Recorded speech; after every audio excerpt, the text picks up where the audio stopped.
तो hello everyone, कैसे हैं आप सभी। आईसीटी वर्चुअल क्लासेस में आपका बहुत बहुत स्वागत है।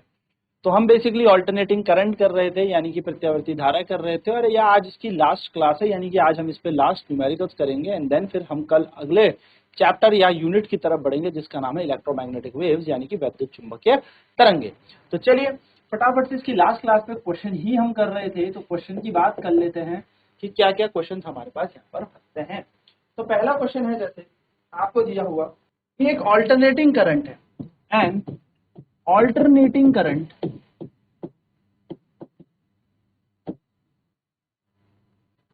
हमारे पास एक प्रत्यावर्ती धारा हमें दे रखी है I बराबर 50 sine 100 pi T is given by I equals to 100 sine 50 pi T. यह हमें दे रखी है, ठीक है। या इसको थोड़ा सा चेंज कर लो, 50 साइन 100 पाई टी। ये हमें क्या दे रखी है, करंट दे, ठीक है। ये हमें करंट ऐसे दे रखी है। हमसे पूछा है फाइंड, निकालें इट्स फ्रीक्वेंसी, आवृत्ति निकालें, पहली चीज। दूसरी चीज हमसे यहाँ पूछी है, हमें यहाँ पर क्या निकालना है, आई नॉट बताना है, यानी कि पीक वैल्यू बतानी है करंट की।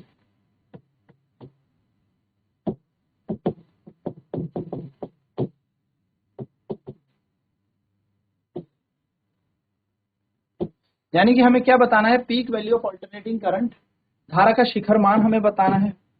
नेक्स्ट हमें बोला है IRMS हमें यहाँ पर बताना है। चलिए, तो ये क्वेश्चन हमें दिया है और ये चीजें हमसे पूछी हैं कि एक प्रत्यावर्ती धारा हमें दे रखी है और हमें यहाँ पर ये बोला है कि I बराबर I nought 550 sine 100 pi T से दे रखी है, इसकी आवृत्ति बताएं। ये हमें पूछा है कि आवृत्ति क्या होगी, पहला क्वेश्चन। दूसरा पूछा है धारा का शिखर मान हमें बताना है, और तीसरी चीज हमसे पूछी है IRMS, ये हमें बताना। चलिए फटाफट से इसे सॉल्व करेंगे। तो चलिए इसे कंपेयर करते हैं। इस इक्वेशन को सॉल्व करने के लिए हमारे पास तरीका होता है, सबसे पहले हम क्या करेंगे, इसको दोबारा लिखेंगे। I बराबर 50 साइन 100 पाई टी, कंपेयर करेंगे I बराबर I not sine omega T से। हम इसे कंपेयर करते हैं, ठीक है। तो I नॉट का मान कितना है, 50। ओमेगा की जगह देखिए क्या लिखा है, पूरा का पूरा 100 पाई। हमें क्या निकालना है, हमें यहां से निकालनी है फ्रीक्वेंसी, आवृत्ति। तो फ्रीक्वेंसी के लिए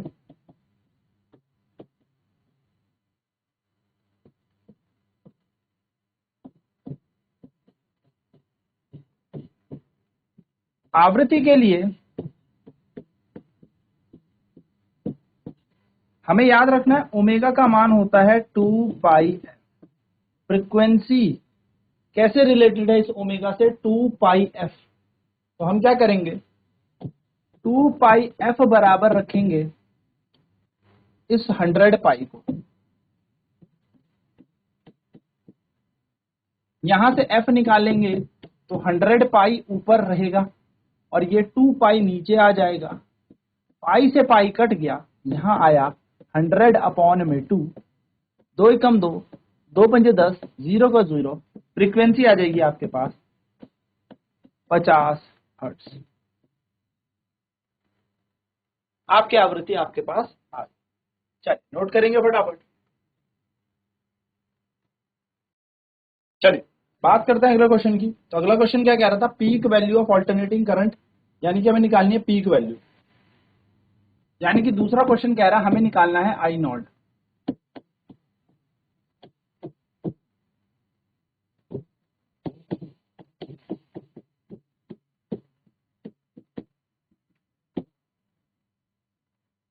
यानी कि हमें निकालना है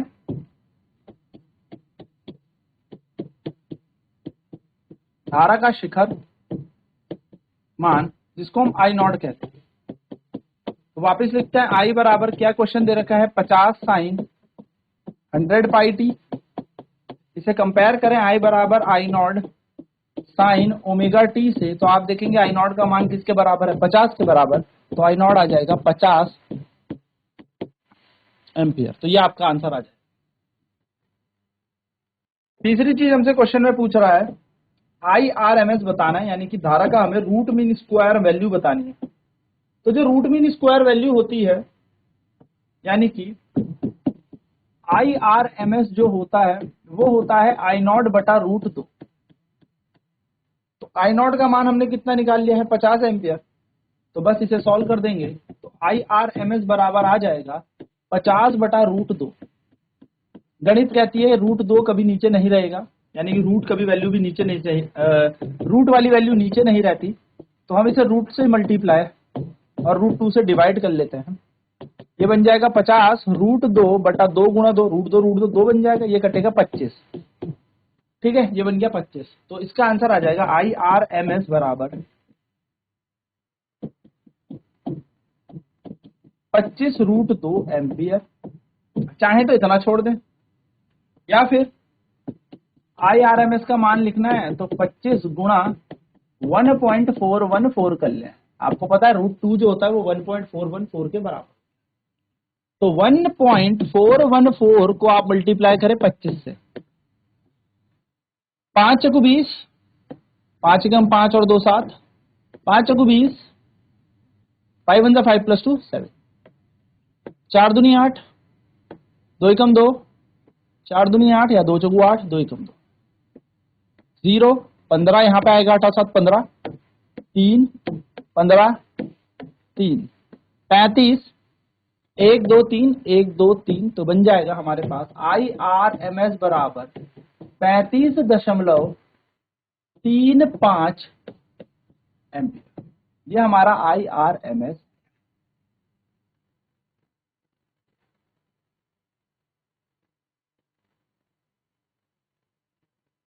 चलिए अगला क्वेश्चन देखते हैं। अगला क्वेश्चन क्या कह रहा है, अगला क्वेश्चन कह रहा है the inductance of a coil is 1 Henry.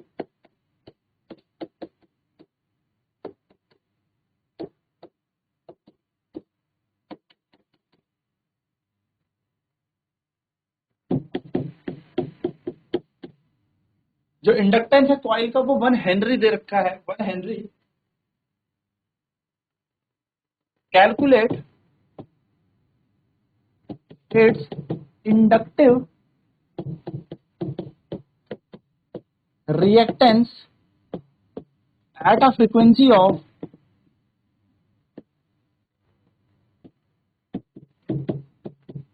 50 hertz. क्या कह रहे हैं कि जो प्रेरण आपको दे रखा है, किसी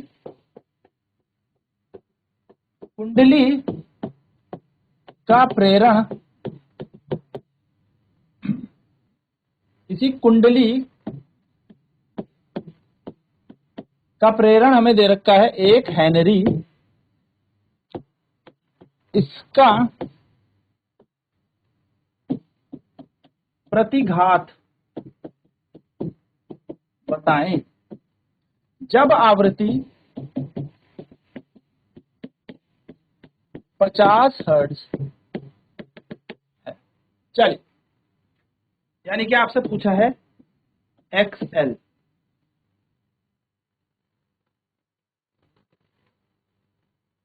तो चलिए करते हैं शुरू। क्या दिया है हमें यहाँ पर, हमें यहाँ पर दे रखा है इंडक्टर, यानी कि हमें यहाँ पर L का मान दे रखा है 1 हेनरी, और साथ साथ में हमें आवृत्ति दे रखी है 50 हर्ट्ज।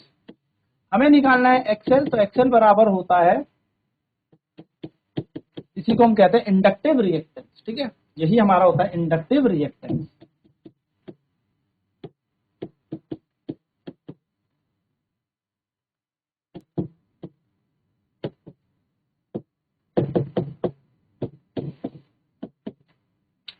तो एक्सएल का मान होता है ओमेगा एल, ओमेगा का होता है 2 पाई एफ एल। तो 2 की जगह 2, पाई की जगह हम लगाएंगे 3.14, एफ की जगह हम लगाएंगे 50 और एल का मान तो 1 है ही। तो 2 गुणा 50 होता है 100, 100 गुणा 3.14, क्योंकि 1 से गुणा करके तो कोई वही चीज आने वाली है। तो यहाँ आएगा 100 इंटू 314, देखो यहाँ से पॉइंट हटेगा तो नीचे आएगा 100, तो 0 0 0 0 कट जाएगा और एक्सेल का मान आ जाएगा 314। और एक्सेल क्या होता है, एक रेजिस्टेंस ही का तो काम करता है, तो ओम इसकी इकाई है।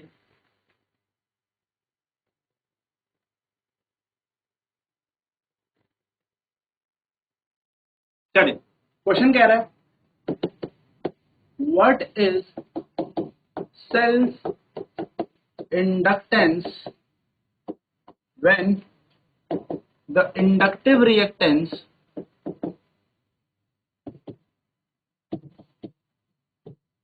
is 12.56 ohm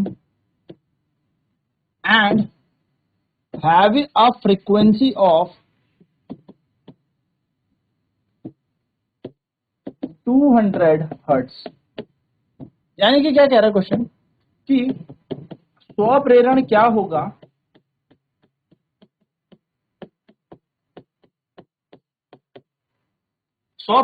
होगा यदि 12.56 का प्रतिघात हो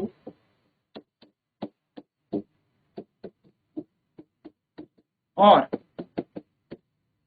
200 हर्ट्ज की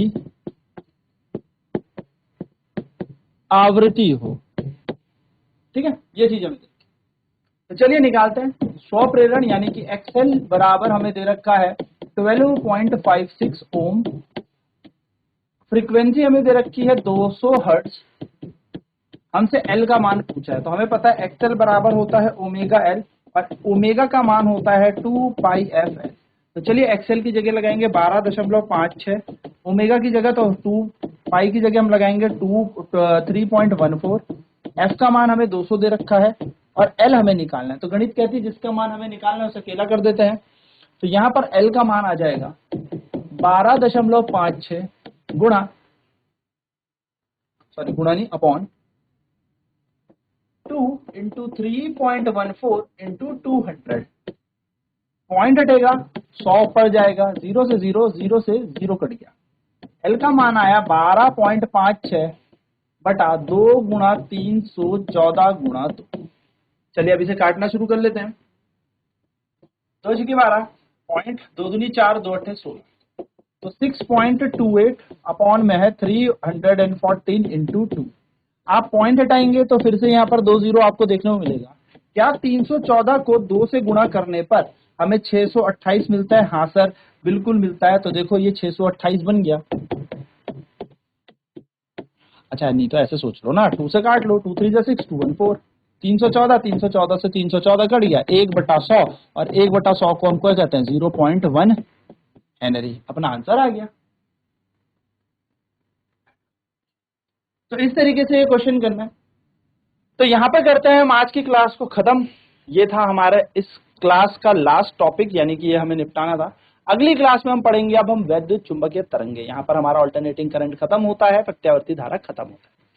तो आज की क्लास में इतना ही, मिलते हैं अगली क्लास में। जुड़ने के लिए बहुत बहुत धन्यवाद। आपका दिन शुभ।